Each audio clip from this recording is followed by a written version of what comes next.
Hello, friends, and happy 2022. It has been a while since we've seen each other, but I'm so excited to be back providing content for our viewers. So I don't want to delay today because today is going to be great. So today we have a guest, and her name is Carla Barnes. Carla Barnes is an LPC, and she is here to share her story, referring to it as Girl with No Name. She courageously navigated a surprise DNA discovery that rocked her identity. She was born and raised in Texas and works as a licensed professional counselor in her group practice in Schertz, Texas. Using her clinical therapist skills, focusing on trauma, identity, and attachment, she helps others heal from surprise DNA discoveries. So I'm so excited to welcome her, and we're going to learn so much today. Hey, Carla. Hi, thanks for having me today. Absolutely. Like I said, I'm super excited. You already know this. So I'm just going to turn it over to you because I know you have a lot to share. So go ahead and help us to learn about this DNA discovery and hear your story. Well, thank you. I think this is so very important because as at-home DNA kits become more affordable and popular, and especially with the recent holiday discounts, many people have purchased at-home DNA kits. And any day now, the results will be popping up in their email. And with that, sometimes surprise DNA results can come about. And this can be difficult to navigate, as in my experience that we're going to talk about today.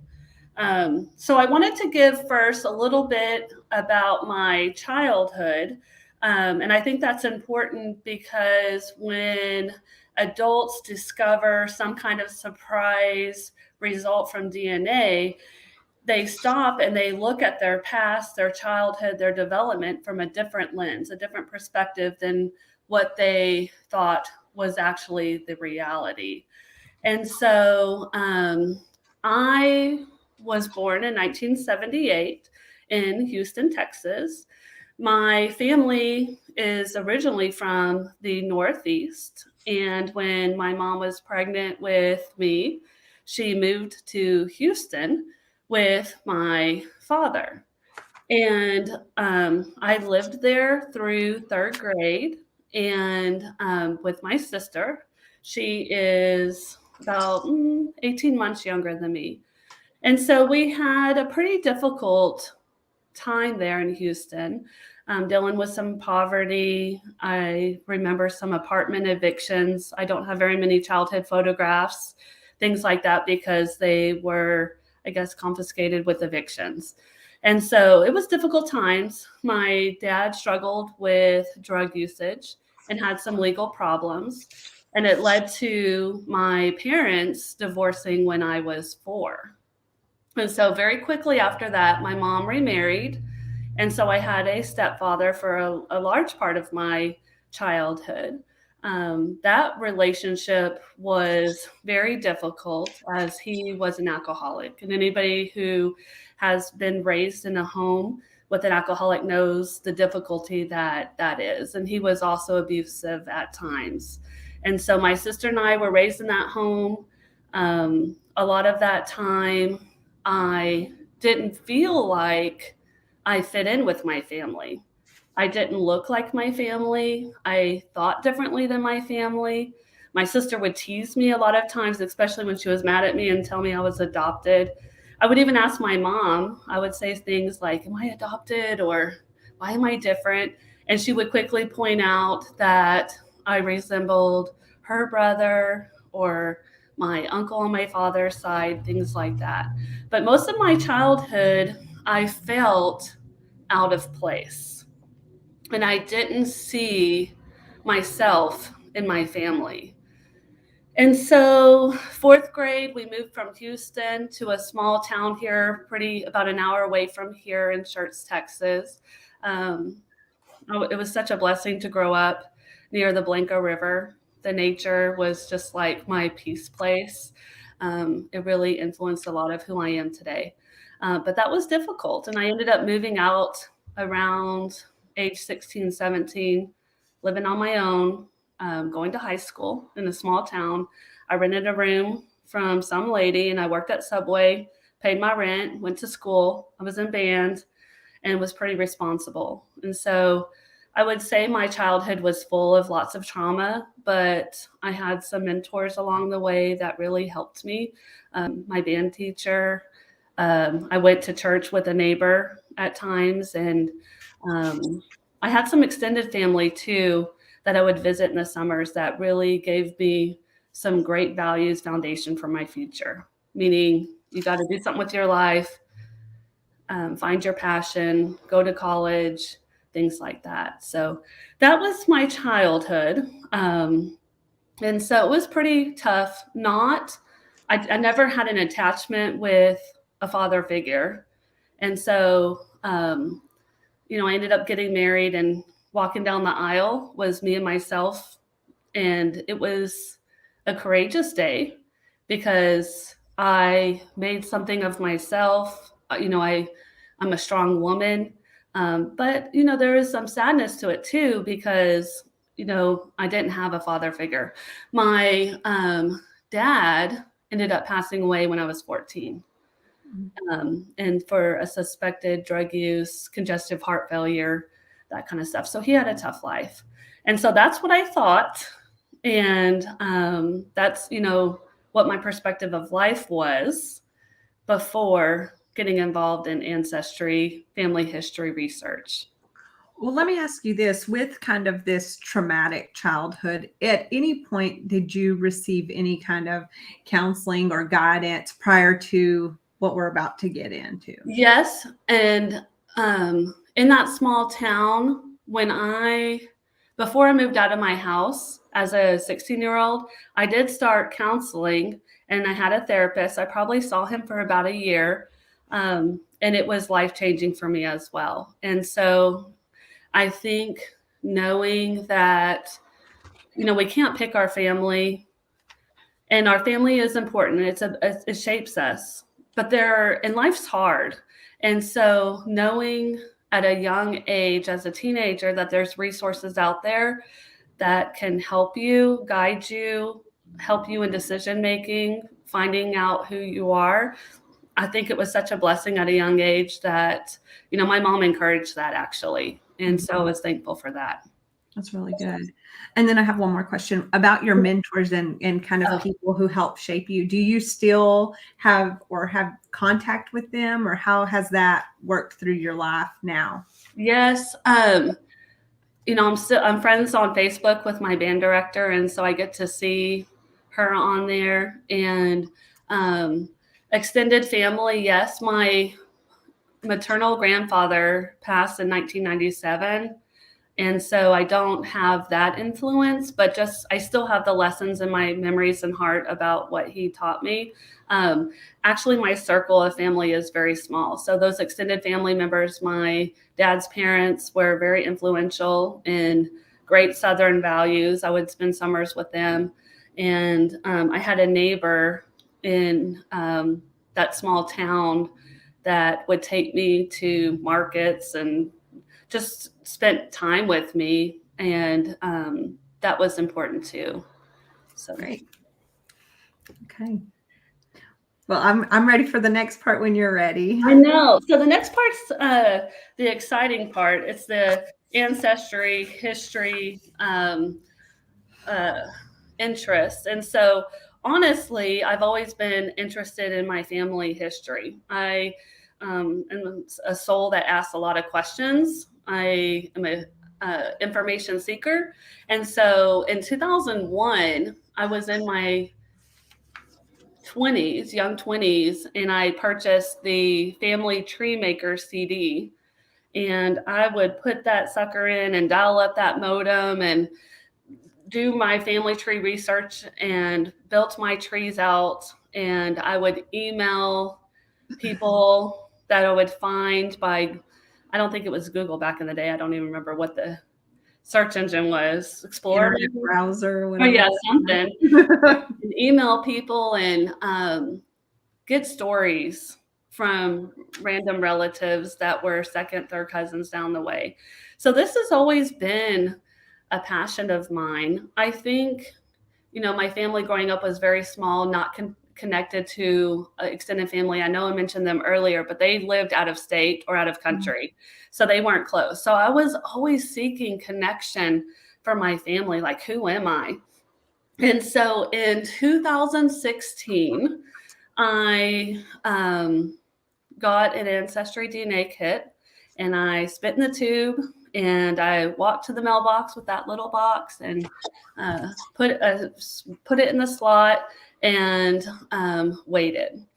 And during that time, my dad's brother had emailed me a massive report that he had done by an ancestry genealogist. They have those staff members that you can employ to do your family history reports. And so I had that. Like a deeper dive than what Yeah, because you can do it yourself and it's fun. And Ancestry has really changed over the years to where now they have these true line DNA matches for you because they have such a big database. But back in the day, when in 2016 even, it was like you get the little leaf by a name and then you have to click on it, click on other people's trees, and sometimes we entered wrong birth dates and census records were wrong, and it's like, is that person? Who are they living with? So it's much easier now, but that's what I was doing, waiting for my results.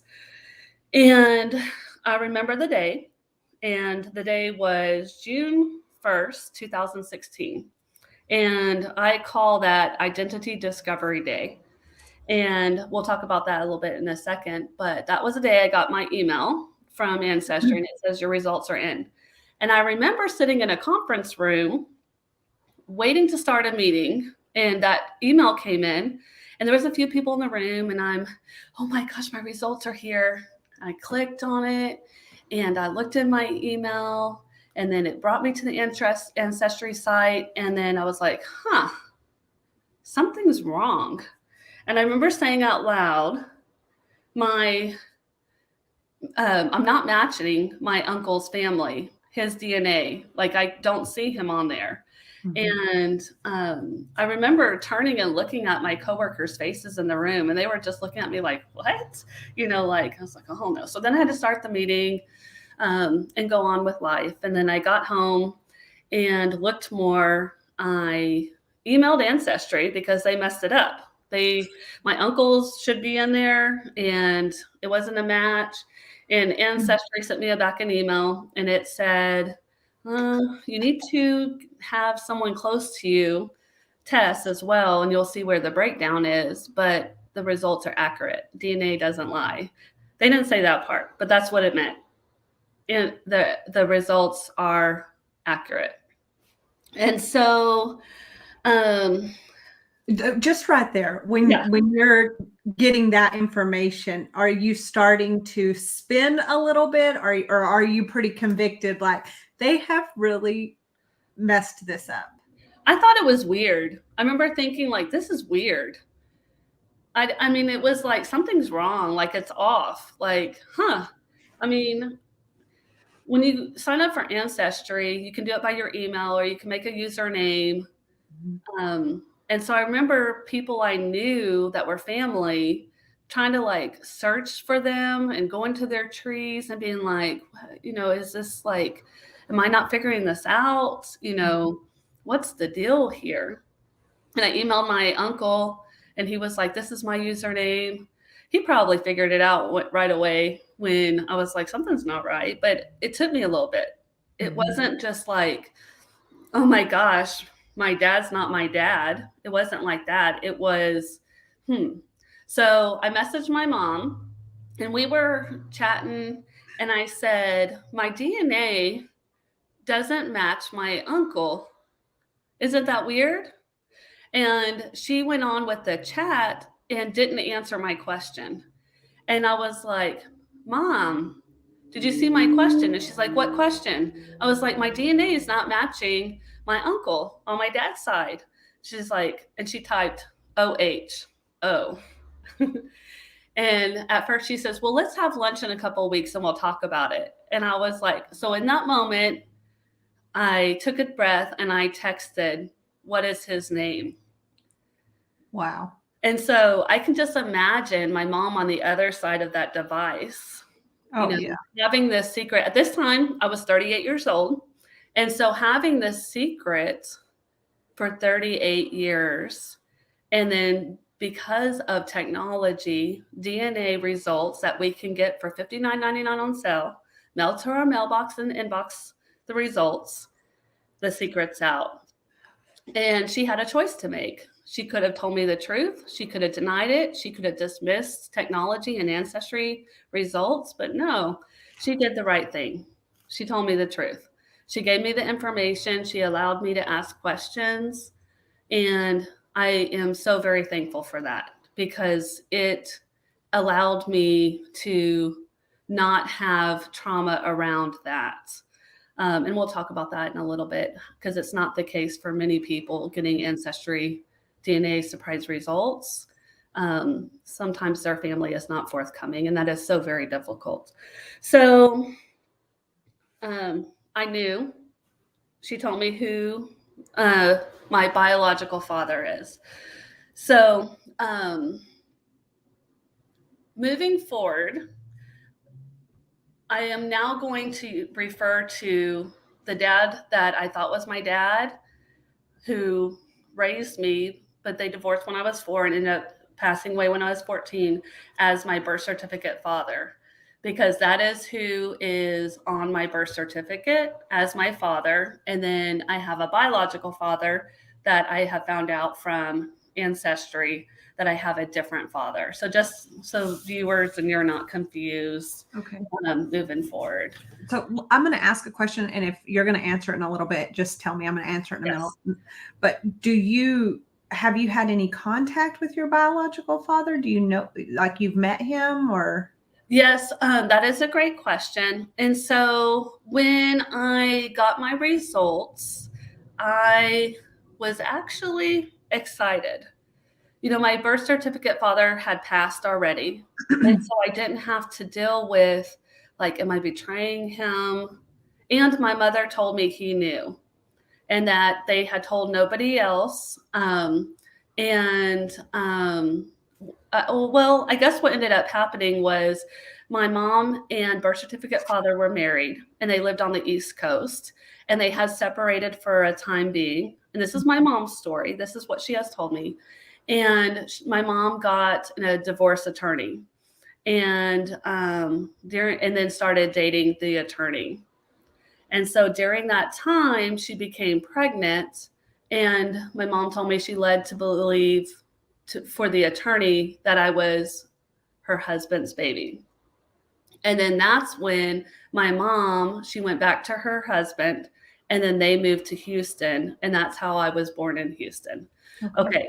So for me, I didn't grow up really a lot with that father, my birth certificate father. He never treated me differently. The time I had with him, visiting him on the summers, was lovely. His family, my grandparents, I learned so much from them. My uncles and their wives, my cousins, always accepted. But they lived out of state. So when I got these results, I was excited.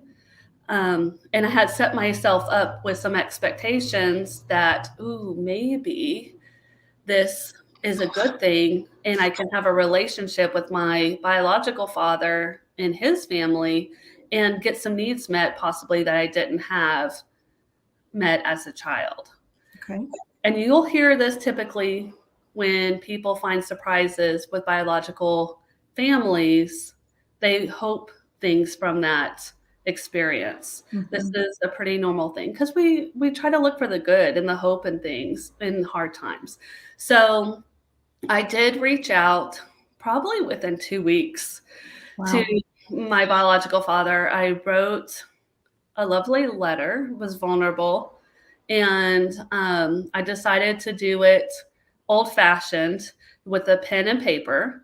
And I went to Walgreens and had some pictures printed of my family, and I mailed the letter and waited and didn't hear anything. And so then I was like, well, maybe they didn't get it. So then I sent another letter, certified mail, so I would know if they got it. And it was delivered, and I waited and I waited and waited, and no response. And so that was 2016. And over the years, and this has been very hard, over the years, I've reached out in different ways through social media and email, because you can Google anybody and get anybody's contact information. Mm-hmm. I have a half sister and a half brother, and I've reached out to them and haven't heard back. And so I will say that from 2016 to 2019 was like a period of deep sorrow. It was so very hard. It was like loss, like the death, of a family member or of a child or something, like that kind of loss. It was so deep because it was like the loss of my identity. And I know that's hard for people to possibly understand. And I know it was hard because my friends and family, they tried very hard. But I got comments like, nothing's changed. Your dad's still your dad. Or can't you get over this? Like, why is this so hard for you? And so it was difficult for my loved ones and my friends to understand, because really it was just an email with results. But when we're talking about DNA, we're talking about who we are as people, our looks. Remember when I said as a kid, I didn't look like anybody. Mm-hmm. I didn't see myself in my family. That's called genetic mirroring.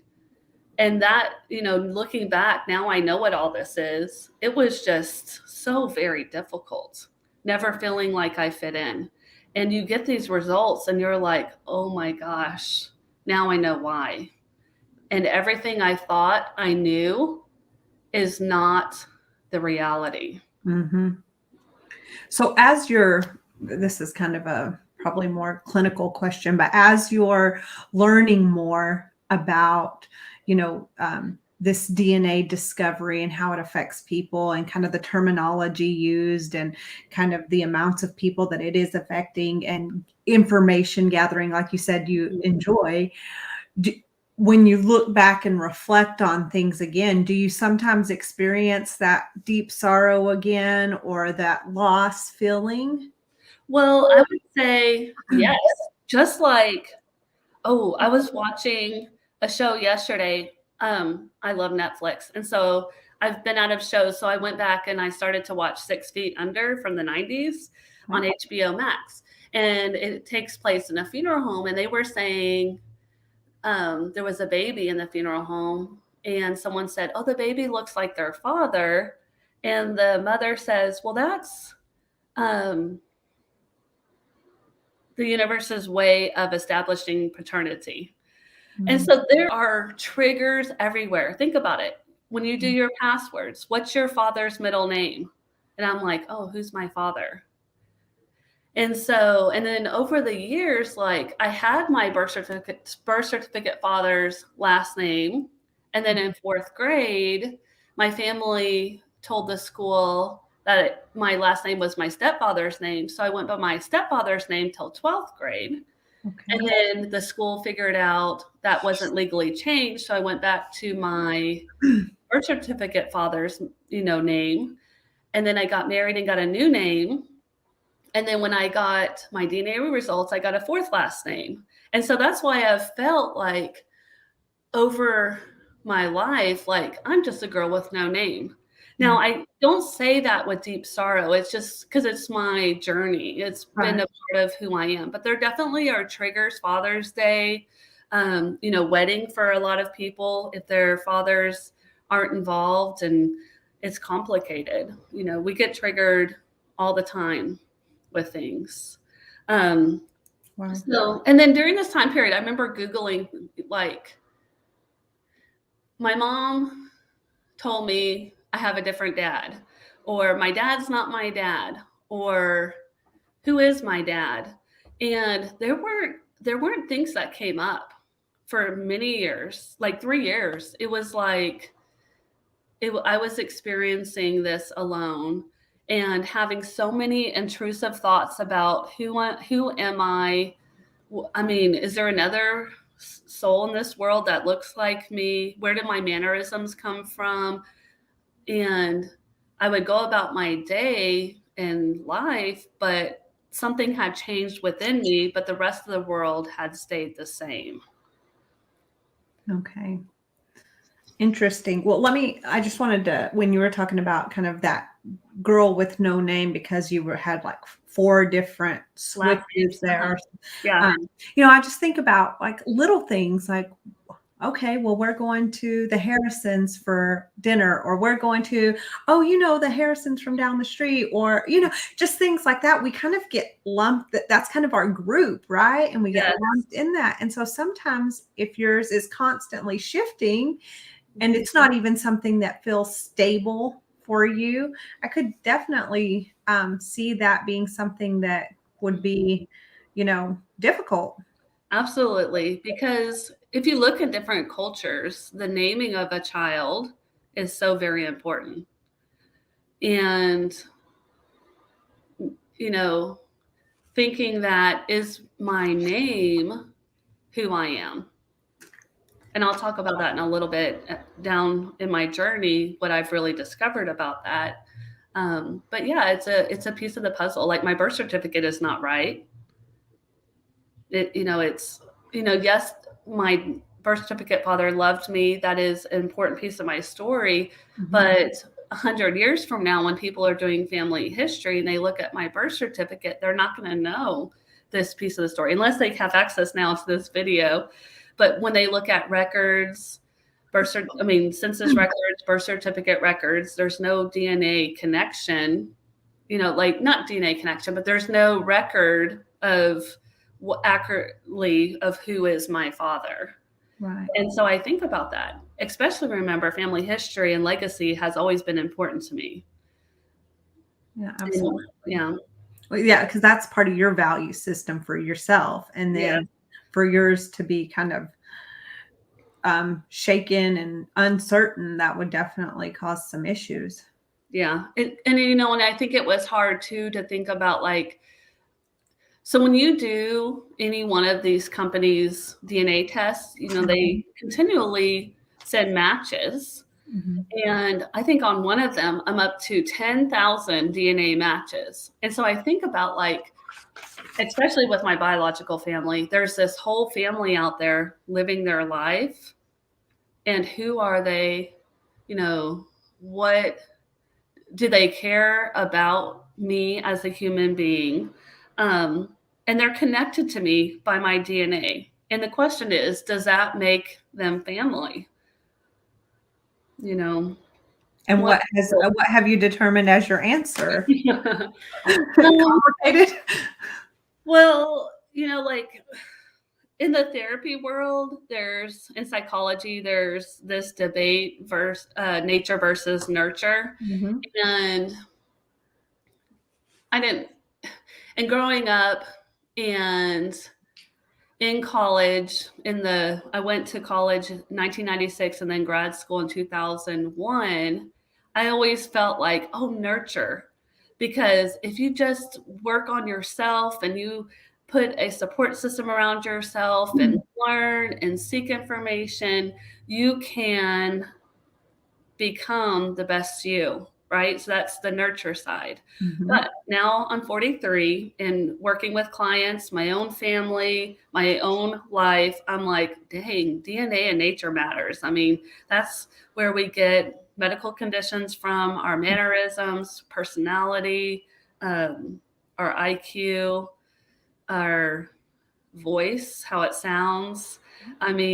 So I think both matters. And so I do think it matters. We have a biological, instinctual need to know where we come from.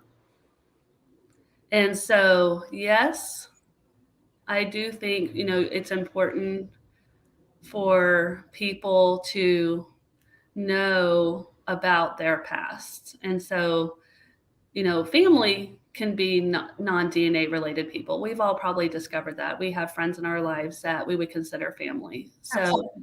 It's complicated because I know I just talked on both sides of it. It's complicated. And I think that is exactly, that's part of what makes this not only painful but interesting and dynamic, and that there's kind of a pendulum that you kind of ride on, because depending on probably where you're at that day, you can probably fall somewhere in between here and there on some of these issues because they're so personal. Yes. Yes. But okay, so there's some good news here. Good. And so 2018, I think, in one of my late night searches on Google, there's a term that popped up. And I was like, wait a second, this is a thing. And it was an acronym, NPE, non-paternal event. And this is when someone discovers that the parent that raised them is not their genetic parent. Okay. And nowadays, though, it's in the professionals who are working in this field, they're calling it MPE now, misattributed parental event. Okay. And this can happen from if you have a surprise discovery of adoption, donor conception, switched at birth, undisclosed sexual encounter, and that's what it was in my case, kidnapping, and also medical errors through IVF. Oh, okay. And so all these individuals who discover paternity later on, and it's a surprise, is considered the MPEs. So I am a part of the MPE community. And when I discovered that, it was like, it changed my world. Because before I went through a time period of like, I wish I never knew. And there was some anger with that too. Like, I really wish I never knew. But when I discovered that there was others out there, it reframed my perspective that, oh my gosh, we need to do something about this. We need to help others. We need to share this and get this out there. Okay, so let me ask you a question regarding the MPEs and kind of, I'm just going to say kind of the different categories that you just listed. Yes. You know, just, I mean, not like you probably have a percentage on your, but do you know the percentage of kind of each of these that kind of take place, or what is most prevalent? What is least prevalent? Well, there's some data out there that 1 in 10 people who get their results back from a DNA kit are an MPE. Wow. And that's what has been put out there by different organizations. And so that's a lot, but I think a lot of people, it brings about shame, embarrassment. There's some guilt, betrayal, loss. And it's not like a lot of people are talking about this. Right. It's not like the grief of like the loss of a child where, you know, you have a funeral and it's public and you want to console and have empathy. I mean, this is like a loss within yourself. And you're not publicizing it. And then there's complications of if birth certificate father is still alive, is mom telling the truth? What do I do with this information? Is it going to hurt anybody? Does my biological father know? I mean, there's so many complications that come with this. It's overwhelming. And so, you know, it's good that now there's resources to help. If you Google MPE or NPE, you'll come up with lots of resources. There is something called the MPE Counseling Collective, and it is being built of a database with therapists that have experience with MPEs, NPEs. You're looking for therapists who know about attachment, abandonment, trauma, identity issues. And so you can Google MPE Counseling Collective, and there are professionals licensed in each state who can help an MPE through this process. Okay. Yeah. And there's an organization called Right to Know, and they are working on advocating for people to know their DNA history. There's an organization called DNA Angels that will help people understand their DNA results and find their biological father and missing family links in their tree. There's a magazine, Severance Magazine, that helps people who are separated from their biological family. Organizations are fighting for rights of MPEs because there's not a lot of legislation. You look at those that were donor conceived in the 70s, 80s, and 90s, and there was no laws, no regulation. And I know there was ethical boards that had opinions about what those standards should look like, but ethics is very different than the legal system. And so organizations are fighting for rights for people to know their medical history and then birth certificate, what's the process to change your birth certificate if you would like to. And then that, I mean, here, me being that person, but I feel like that should be a service. That shouldn't be something you have to pay for and feel like you're like getting re-traumatized by the whole situation. There should be something that kind of is some kind of organization that helps with that, to move you through that. If you can, prove that this is a situation that you. Well, and that's the hard part is birth certificate nowadays, really beyond babies born in the hospital and a father's name being put on there, paternity tests are done. And so a lot of MPEs are 40 or older who are getting these results. And that means that their biological parents are 60 or older, probably. And so some of those biological parents aren't even alive. So how do you prove paternity? And then if biological parents are not responding to MPEs, how do you prove paternity? And so it's difficult. It's complicated in those ways. Wow. Okay. Okay. So I know you're talking about just the regular, I mean, such, important needs like the medical history and different access to just, I feel like necessary information. But even, I mean, here's a kind of a random question, but what about like your rights to potential like things in a will or things that, like, how does that work? Does that come into play at all? No, that's a good question, because I do think that question brings about fear for biological parents who are contacted, possibly. What does that mean legally? I can speak into my case. Like, remember when I was saying earlier, like on my wedding day, when I walked myself down the aisle, it was so important to me to make my way in life, like, and to break generation cycles and to have my next generation better than my life, and then to pass that down. And so for me personally, that doesn't matter to me. But I do know probably it complicates other cases because we're all different, have different motivations. Right. And so it is something to talk about. And so you're right, possibly there needs to be legislation about that, in regards to what that means for potential biological parents and MPEs. Right. I just hope that people do things for the good, Right. Wow. Yeah, no, you're right. I hadn't thought about that recently. I mean, I had thought about it. Is that a motivation why biological parents don't respond? Are they worried about having to split funds and things? And here's another child. But most of us MPEs, we're in our 40s, 50s. I have some clients that are dealing with this in their 60s. They've made their life. They've lived their life. Yeah. So what would be the kind of cutoff age where paternity hasn't had to be established with the birth certificate? What's that kind of age group? Well, you're asking like if a minor child finds out like at 17 that they were adopted. I think it varies by state and what state laws are, and that complicates issues because I know there's organizations that are working on fertility fraud and birth certificate issues, legalities with biological parents, but it's state by state. And also a lot of attorneys, they're probably, is this their niche specialty? This is a newer thing that's coming about.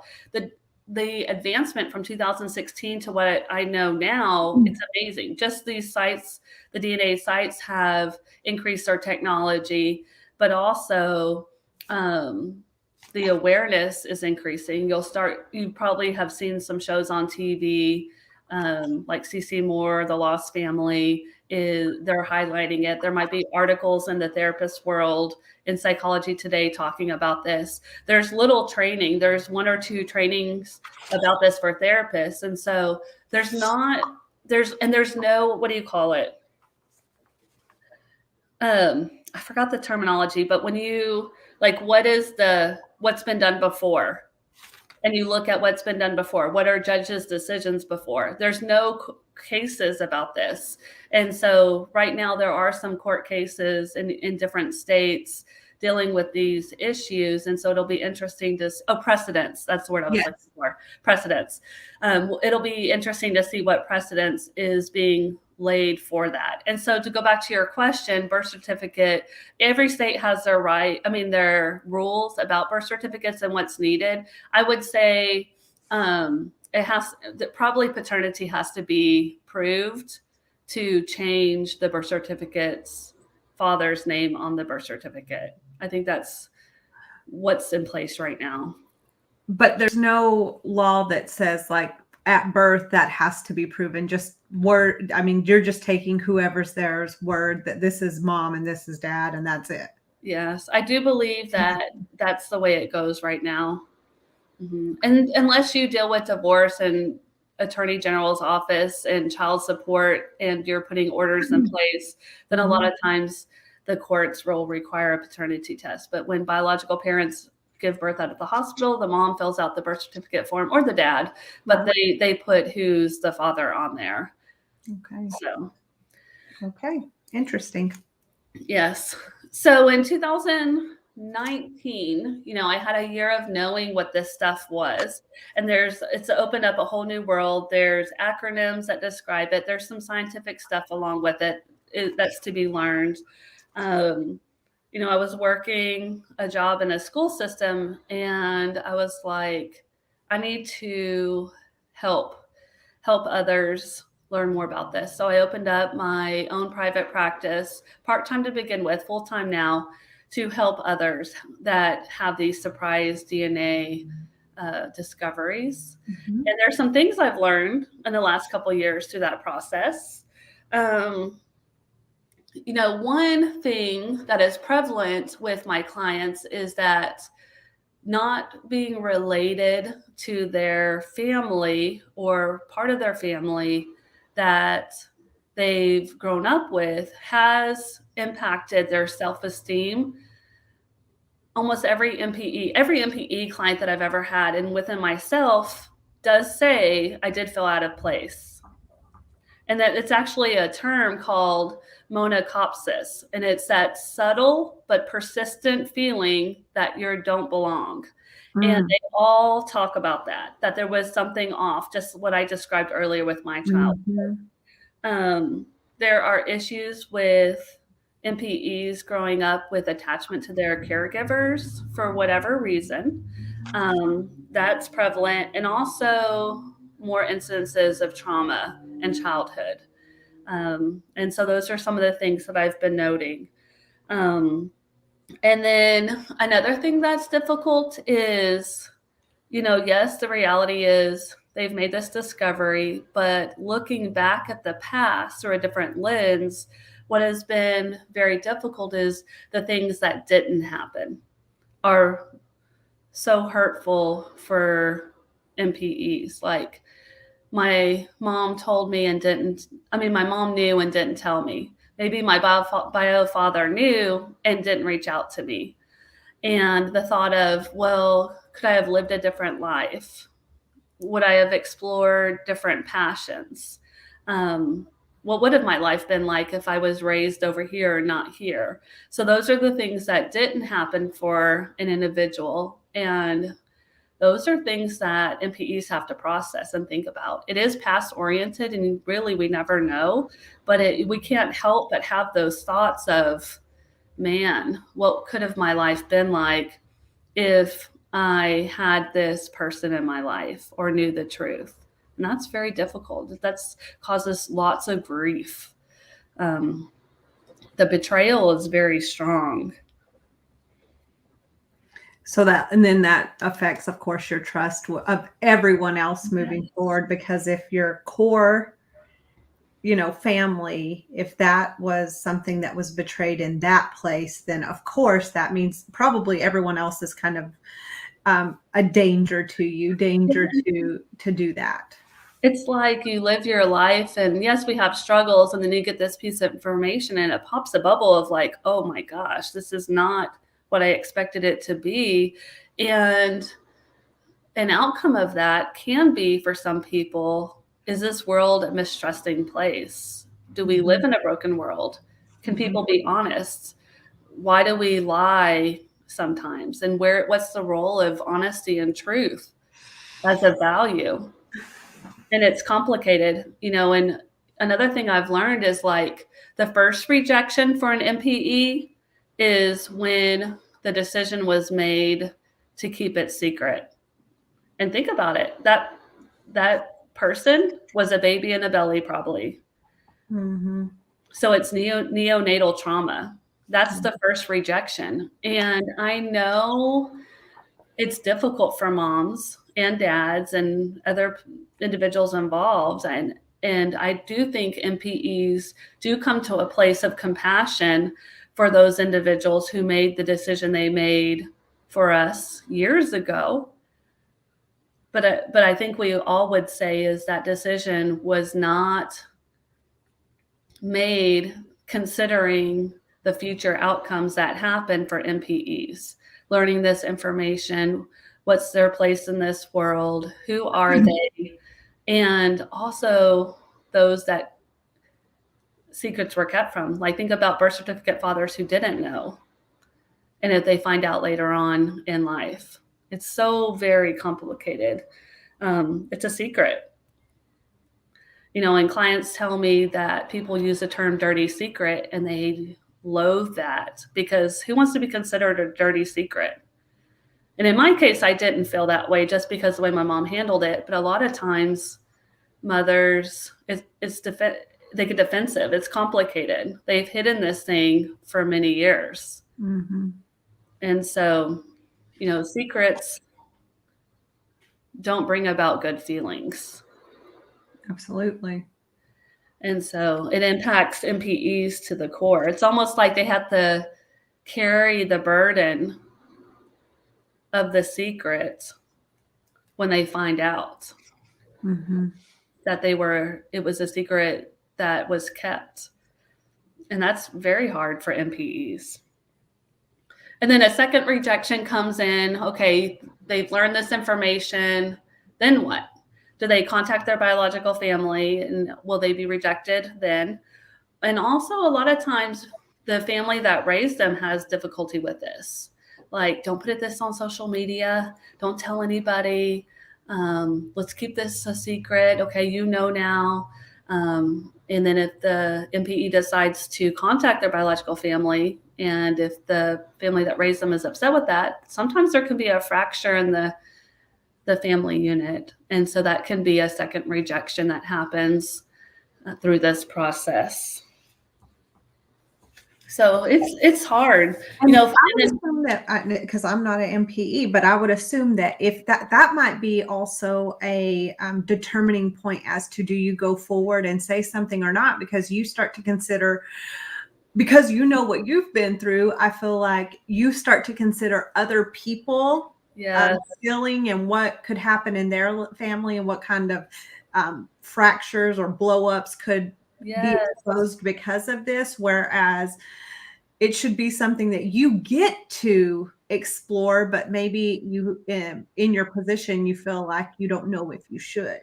And that, I think, is a very difficult thing for MPEs, because the decision was made not for the MPE themselves. It was made for the adults who were involved in the initial situation, whatever it is, kidnapping, IVF. Like, if a doctor knows that there was an issue with, with a mix-up or something, those decisions aren't thinking about the little baby. So when the baby is an adult and gets this information, they're like, okay, what do I need to heal from this?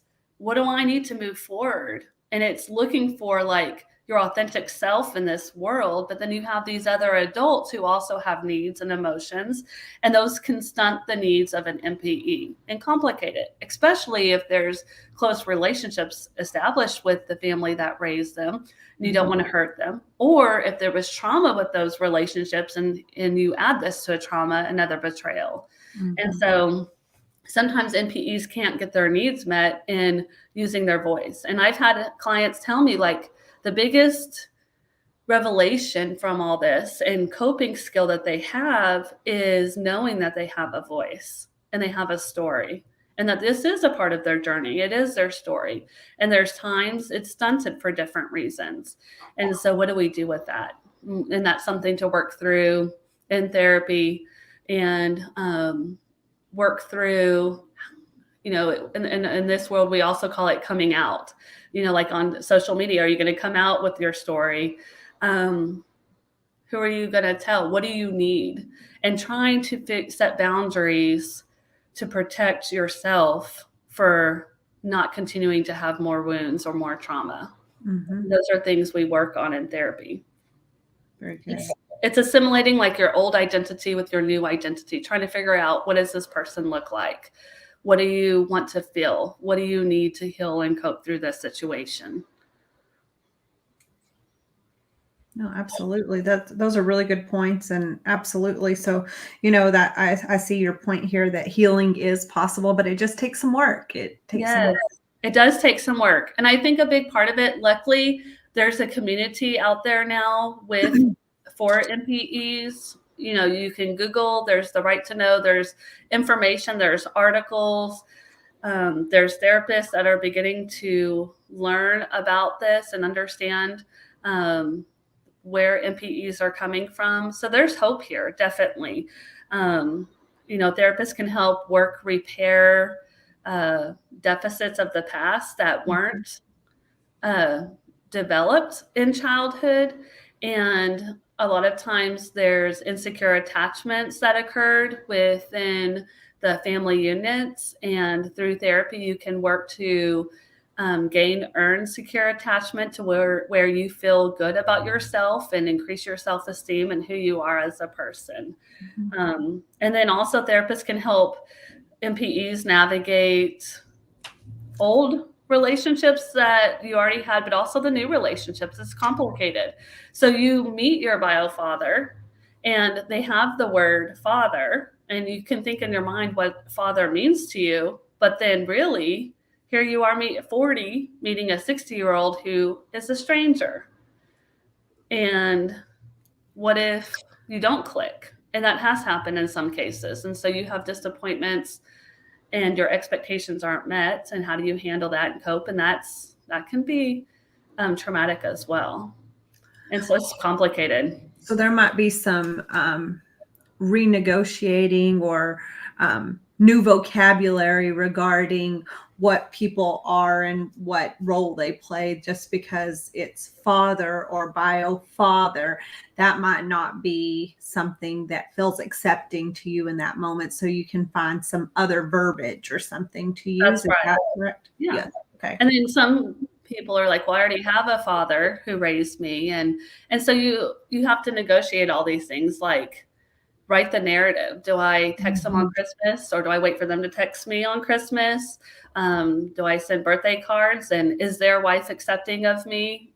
And what about their other children that they've had? And there's no playbook for this stuff.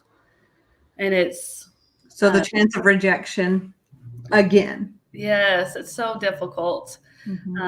And so, but we have this need, though, biological need to know where we came from. But people have been living their lives, for many years, and it disrupts the equilibrium of people's lives. Your own as an MPE, but also biological family, also the other family members who knew the secret. They have to deal with this too. They've known for a very long time, and MPE just finds out, and it seems like a new thing for them, and they need time to process it. But for a mom who knew a long time, they've dealt with it years ago. So Well, that's an interesting point because I talked to you about this prior to us coming on, but um, there's actually an MPE within our family Mhm. that has been reached out to, but unfortunately was not maybe ready for that connection, and was found through 23andMe. And, Mhm. then we have the knowledge now, something we didn't know before, and now we have the information, and it's kind of like, what do we do with it whenever we have potentially cousins or aunts and uncles or some family member who you might feel like deserves to know or should know because they may have a brother or sister or cousin out there? What do we do with that information as we find out these things as well that maybe aren't directly connected to our immediate family, but those branches that go off there? Yeah, it's so very complicated because when these discoveries are made, it's not like at birth, it's not at a blank slate. Mm-hmm. There's family dynamics at play. So I would say for every family, the answer might be different. Mm-hmm. But, I do know we live in a difficult, a hard, broken world at times. And there are universal truths that we need to stick to and look for the good, look for what's right. And I think if you ask an MPE, they will say that every single person has a right to know their genetic identity and that truth is the way to go. Because if we know the truth of the world, then we can understand what we're dealing with and work to cope with it. It's when we live in uncertainty, just like as a child, when I felt uncertain in my family, within my skin, really, that's to the core what it really did is it causes anxiety. It causes doubt. It lowers your self-esteem. So if we can hold on to truth and honesty, I think our world would be a better place. And I'm just not talking about MPE stuff. I'm talking about generally, making decisions based on truth and honesty. Mhm. Okay. Yeah. Yeah. So, I mean, it's hard. I mean, I think, there's implications here by your question, what you're asking. Like, Absolutely. it's not just the MPE that's involved. There's, the moms who have this secret, and MPEs have compassion for those stories. There's a story behind the decision, what happened. And so I think for the moms, those that know the truth and get asked, MPEs need to know the truth. They Mhm. need their questions answered. They need patience, active listening. And, like I said earlier, those that known the secret have known a long time. MPEs just found out. So they're going to be calling and texting and wanting to meet for lunch and be like, okay, so what does this mean? Or what did my biological father's voice sound like? I mean, just different questions and things that pop into an MPE's mind. And they just need honesty from the moms. I think that would help in the healing through this process. Mhm. For birth certificate fathers, I know that's so very hard. A lot of times, birth certificate fathers didn't know that they weren't the father.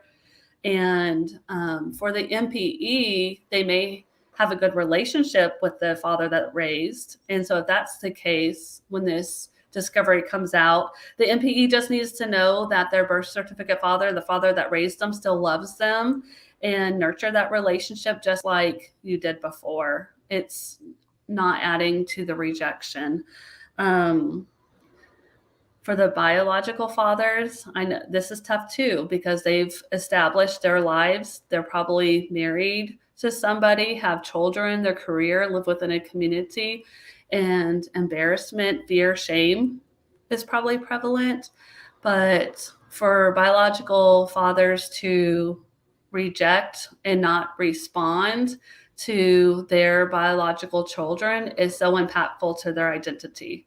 Mhm. The relationship may not click, who knows? But if for some reason the biological father can't continue a relationship, I think at least reaching out and being honest and give a kind, honest answer why, because life is complicated, but not answering is just so very hurtful.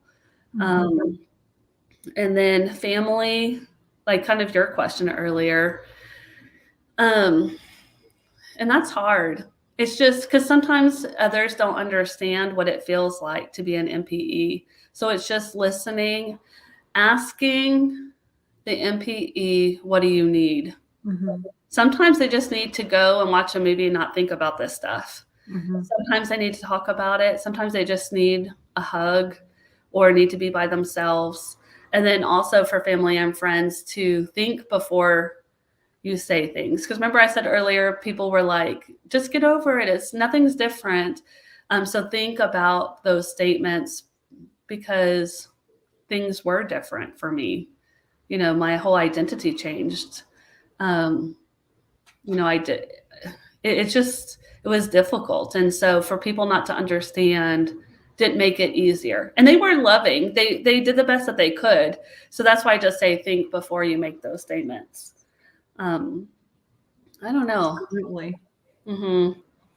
What about as in our case, that there's an MPE within the family, and trying to reach out to them, like what could we do as, distant relatives to encourage relationship in that way, in a place where maybe they're a little resistant? Well, I would say, so this is important. So although my biological close family hasn't responded, I have connected with second cousins and third and fourth, fifth.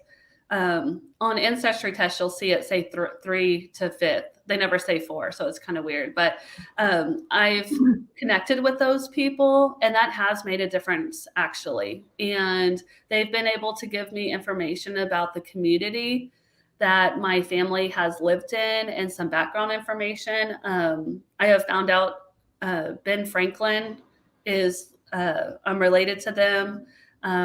His sister, Mary Franklin, was my 6th great-grandmother. And then I'm related to John Hopkins. I'm related to Spock. And so, I mean, there's good things that come from out of this. And that connection, I'm Facebook friends with some of my second cousins and third to fifth cousins. And so, from the very beginning of my life, I've always wanted connection to my family history legacy. And so I would say to those that are distant cousins, it is neat in a world where we can go to our bedrooms, put on YouTube and scroll on videos and order from Shipt and order from Amazon, work from home. We're going towards a world where we can isolate ourselves. So the more connections we can make with other people, and how awesome if they are DNA related, it makes you feel like we have purpose, that we matter. And that's really what the MPE wants to know, is that they matter, that they're important, that they have a voice, and that they're connected to the past, connected to other human beings. And so connection, let's do it. So I would say reach out to those people.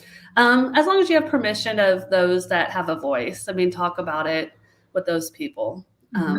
But it's important. I love getting emails from people. I see you on Ancestry, and it's like, but I also get stressed when I get an email and it says, you have a new DNA match. And I'm always like, is it a close bio family member or not? So, right. But it's all worth it. I will say, remember I told you earlier, I went through a period of deep sorrow, crying, soul crying. I wish I never knew. But now it's like, I am who I am today.